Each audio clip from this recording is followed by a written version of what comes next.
भाग 7. सुरतेची लूट. शाहिस्तेखानाची बोटे कापल्याची बातमी दिल्लीला पोहोचताच औरंगजेब संतापाने वेडापिसा झाला. आपल्या मामाची झालेली फजिती आणि लाखोच्या फौजेचा पराभव त्याला सहन झाला नाही. त्याने शाहिस्तेखानाला बंगालला पाठवून दिले, पण मराठ्यांचे राज्य चिरडून टाकण्याची त्याची जिद्द अधिकच वाढली. स्वराज्याची आर्थिक नाकेबंदी करून शिवाजीला गुडघे टेकायला लावण्याचे मनसुबे तो रचू लागला. दुसरीकडे शिवाजी महाराज राजगडावर आपल्या विश्वासू सरदारांसोबत विचारविनिमय करत होते. शाहिस्तेखान पळाला, पण मुघलांचे संकट टळलेले नाही. औरंगजेब आता अधिक मोठी फौज पाठवेल. या लढ्यासाठी आपल्याला प्रचंड पैसा लागेल. खजिना रिकामा होत चालला आहे, राजे म्हणाले. त्यांच्या चेहऱ्यावर चिंतेची छटा होती. तेव्हाच महाराजांच्या एका हुशार हेराने माहिती आणली. महाराज, मुघलांचे नाक असलेले सुरत शहर, व्यापाराचे सर्वात मोठे केंद्र, तिथे इतकी संपत्ती आहे की मोजता येणार नाही.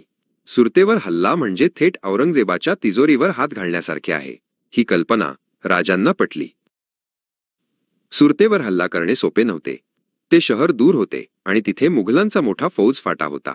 पण राजांनी योजना आखली. आपण अचानक हल्ला करू. वेग हेच आपले शस्त्र असेल. मुघलांना सावध होण्याची संधी मिळण्याआधीच आपले काम फत्ते झाले पाहिजे, त्यांनी आपल्या सरदारांना समजावले. जानेवारी 1664 मध्ये शिवाजी महाराज आपल्या निवडक घोडदळासोबत राजगडावरून निघाले. कोणालाही कळू न देता डोंगर दऱ्यांमधून गुप्त मार्गांनी त्यांचा प्रवास सुरू झाला. वाऱ्याच्या वेगाने ते सुरतेच्या दिशेने कूच करत होते. मराठ्यांची फौज सुरतेच्या वेशीवर येऊन धडकली तेव्हा शहरात एकच खळबळ उडाली. सुरतेचा सुभेदार इनायत खान घाबरून किल्ल्यात लपून बसला. शहरातील श्रीमंत व्यापारी आणि सावकार आपला जीव वाचवण्यासाठी सैरावैरा पळू लागले. राजांनी आपल्या सैनिकांना सक्त ताकीद दिली होती. सामान्य रयतेला, बायका मुलांना किंवा चर्च आणि मशिदींना कोणताही त्रास होता कामा नये. आपले लक्ष फक्त ते श्रीमंत व्यापारी आहेत जे औरंगजेबाला पैसा पुरवतात. मावळ्यांनी फक्त श्रीमंतांची घरे आणि वखारी लुटायला सुरुवात केली.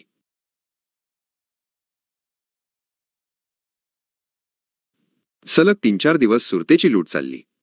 सोने, चांदी, हिरे, मोती आणि जडजवाहीर यांनी मराठ्यांच्या गाड्या भरून गेल्या. अंदाजे 1 कोटी रुपयांहून अधिक संपत्ती महाराजांच्या हाती लागली. ही संपत्ती स्वराज्याच्या लढ्यासाठी संजीवनी ठरणार होती.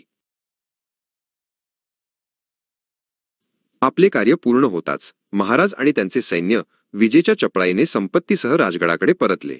मुघल सैन्य पोहोचण्यापूर्वीच ते सुरक्षितपणे आपल्या राज्यात पोहोचले होते.